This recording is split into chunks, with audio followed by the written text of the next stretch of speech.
Olá, pessoal, que bom.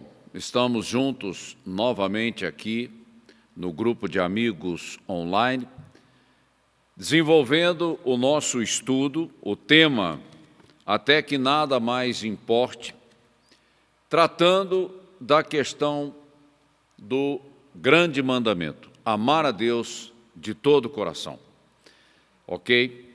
E na semana passada nós começamos o estudo número 7, quando nós introduzimos o assunto em busca dos tesouros escondidos de Cristo, da importância de se buscar uma pessoa, que é Cristo. E também falamos dessa jornada extraordinária de buscar pela presença dEle na nossa vida, ok? E hoje nós vamos introduzir a parte 2 do estudo 7, que a gente vai introduzir esse assunto de tipologia bíblica.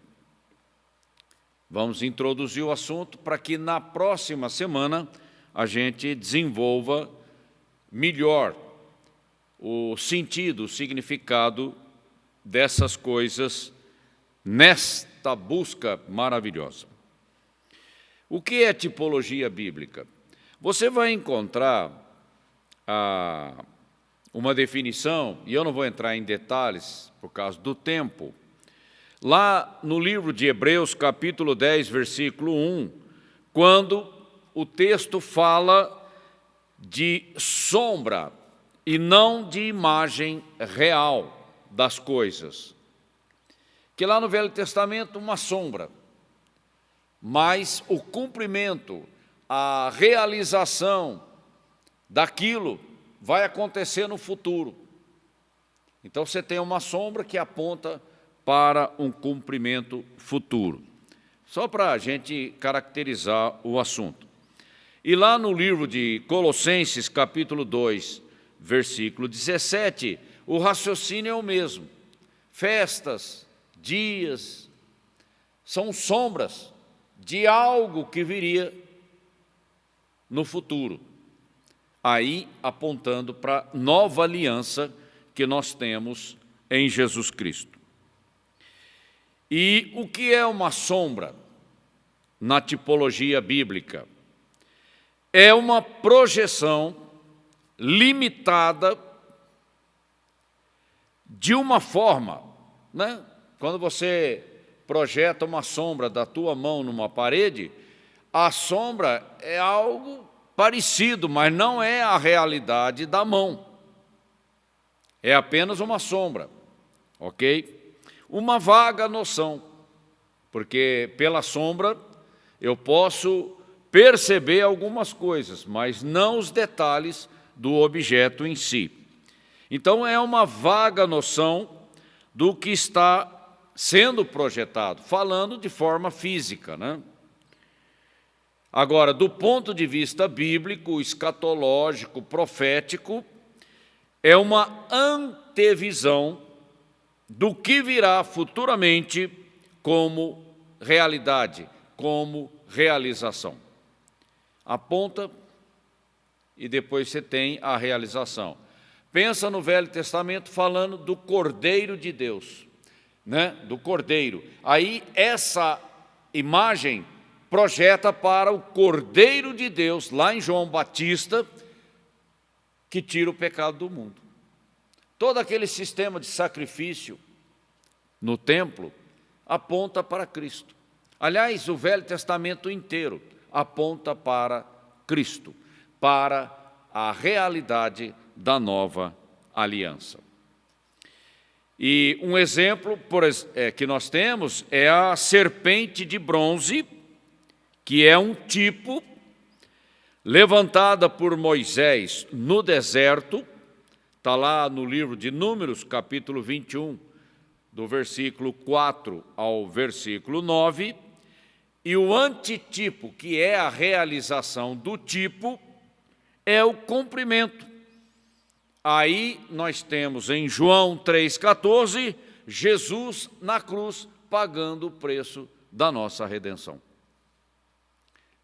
Então, são essas coisas. Deus vem falando pelo Velho Testamento, apontando para realidades que ainda iriam acontecer, do ponto de vista profético. Ok? Só para entender essas questões. E a tipologia do maná escondido. Vamos nos concentrar um pouco nisso. Lá em Hebreus, capítulo 9, versículo 4, nós temos a questão da arca, a instrução que Deus deu a Moisés na questão da arca da aliança. A arca da aliança foi construída com madeira de acácia cheia de nó, então precisa lixar, né, para que ela fique planada, e ela era revestida de ouro por dentro e por fora. Vai prestando atenção. E ela tinha uma tampa que fechava essa arca, todinha de ouro puro. E nas laterais da tampa, 2 querubins voltados dessa forma assim, sobre o propiciatório, que é a tampa da arca. E dentro da arca, nós tínhamos um vaso de ouro guardando o maná. Esse é um elemento que tinha dentro da arca. O outro era as pedras da lei, lá dentro da arca. E a outra peça era a vara de Arão, aquela que floresceu. Então, esses elementos estavam dentro da arca.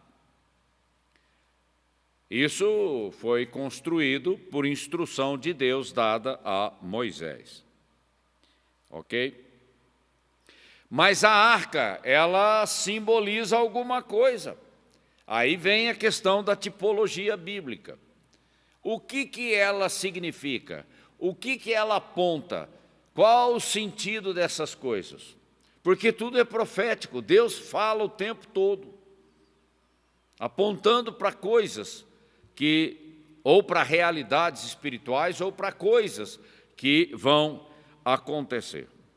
E quando a gente tem o Novo Testamento, aí nós vemos as explicações, a interpretação daquilo, apontando para a realização, para o cumprimento daquilo que foi anunciado como símbolo, como tipo, lá no Velho Testamento.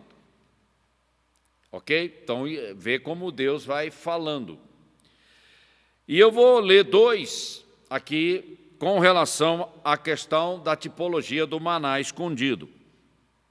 Esse maná que ficava numa vasilha de ouro dentro da arca. O texto de Deuteronômio 8:3. E te humilhou e te deixou ter fome, o povo que saiu do Egito, atravessando o deserto, e te sustentou com o maná. E eles estavam com fome no deserto, que tu nunca conheceu, não tinha padaria que produzisse maná.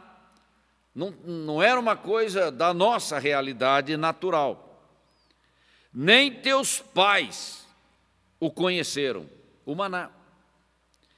Para te dar a entender, olha o significado espiritual, para te dar a entender que o homem não viverá só de pão, do alimento físico.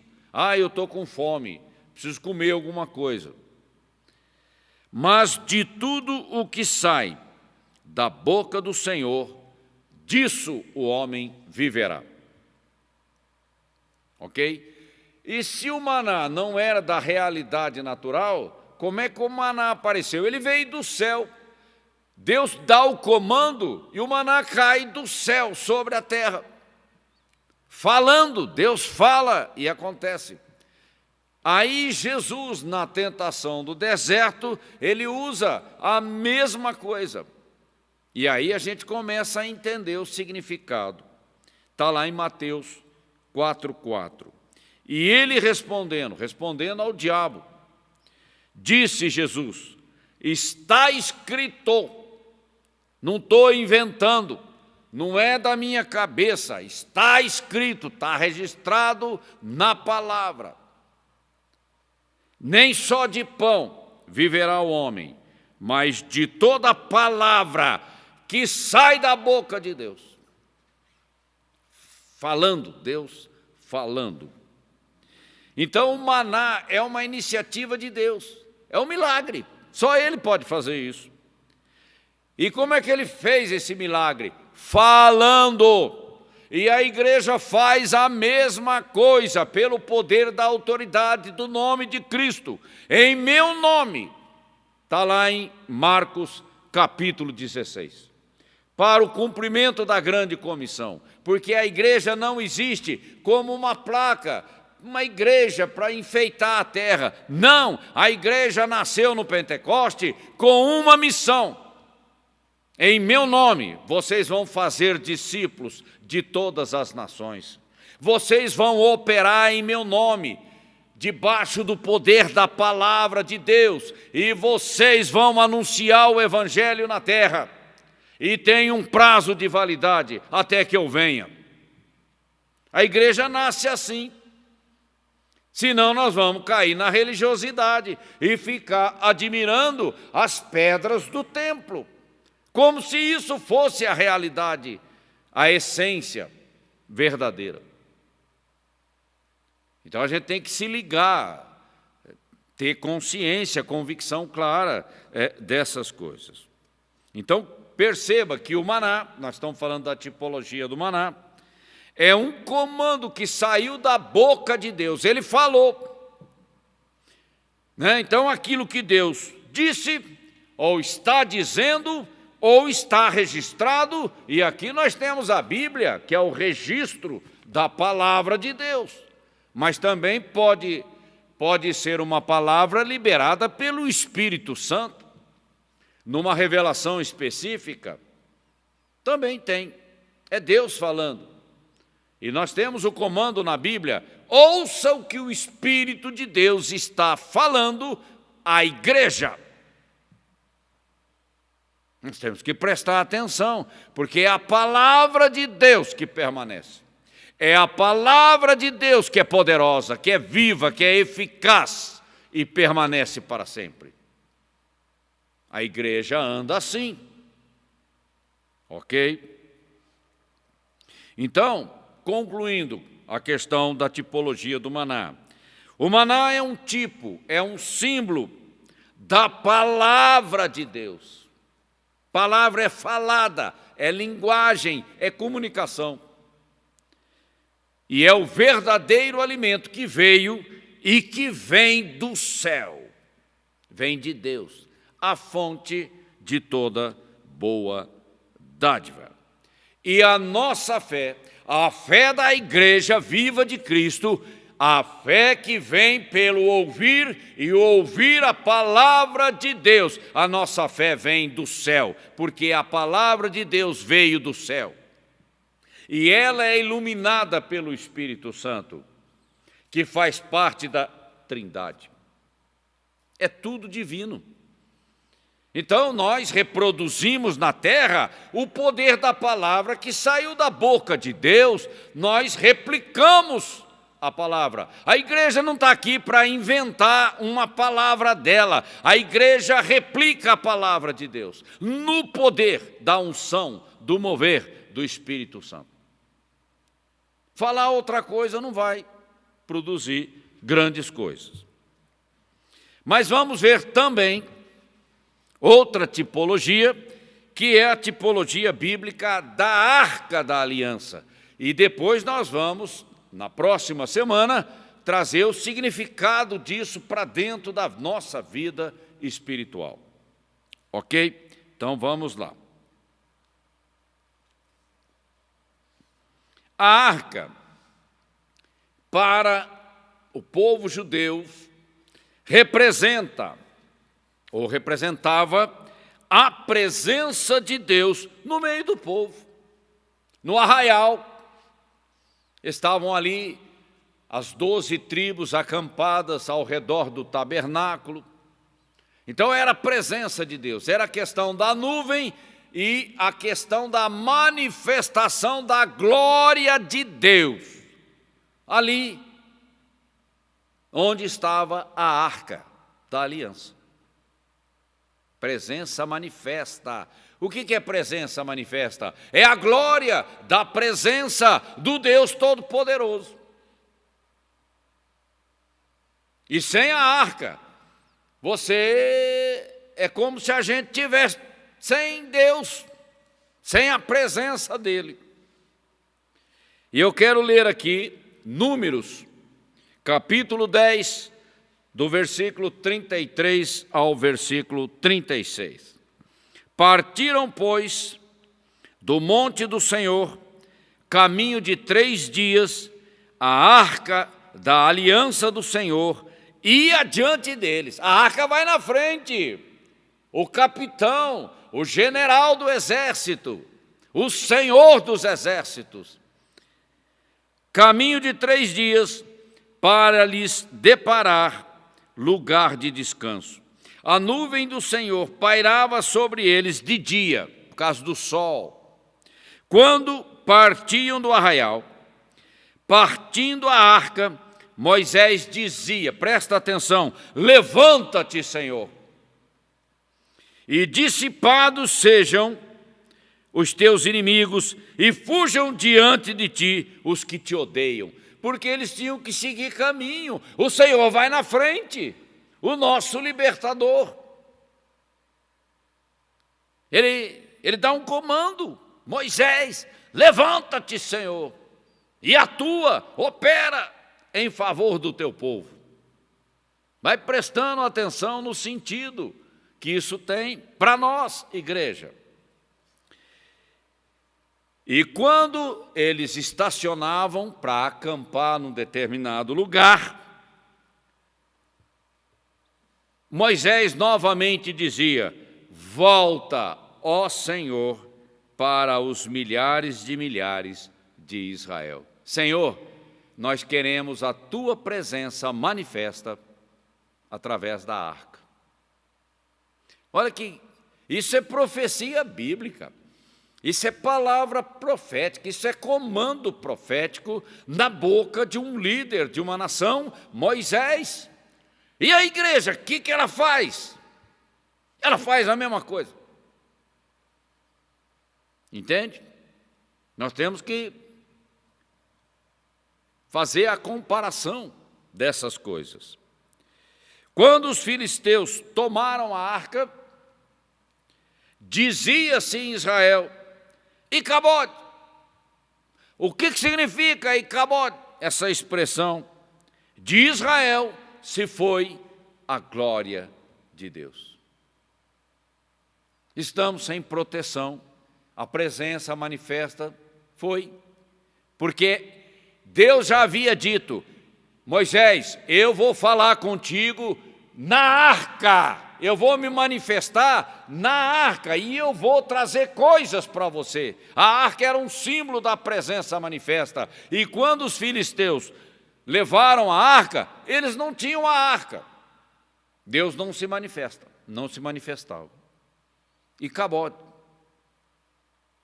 E foi Davi que recuperou a arca e a trouxe de volta. Isso está lá em 1 Samuel, capítulo 4, versículos 21 e 22.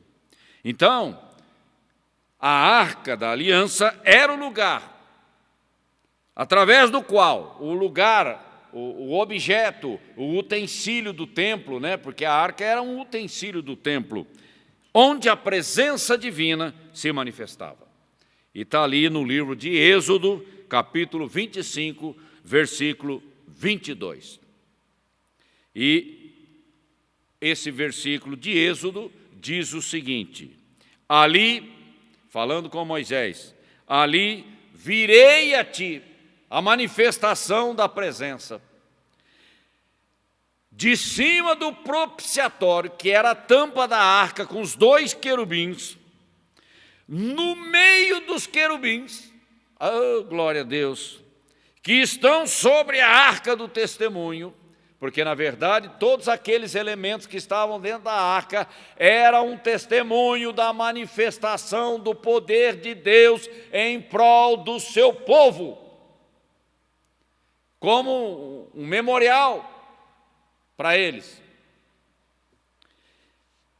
Ali falarei contigo acerca de tudo o que eu te ordenar para os filhos de Israel.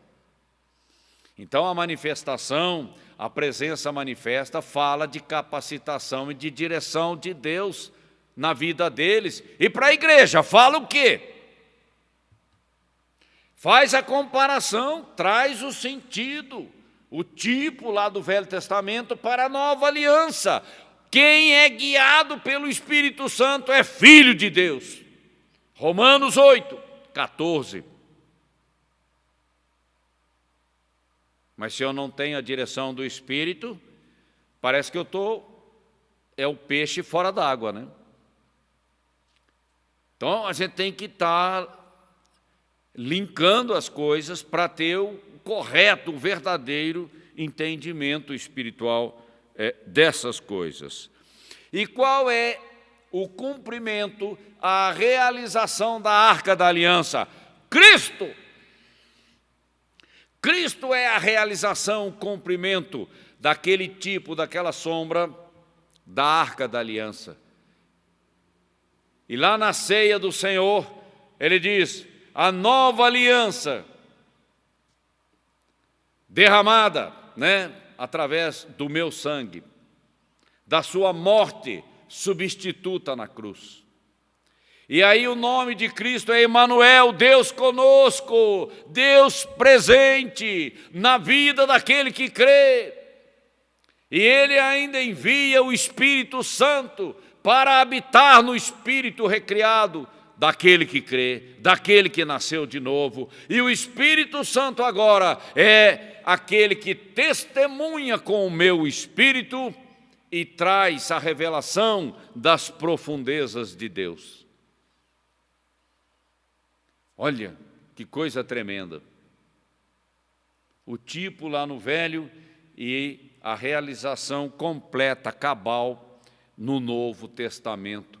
E Jesus ainda diz em João 10:10, o diabo veio para matar, roubar e destruir, mas eu desci do céu, nasci de uma virgem, eu vim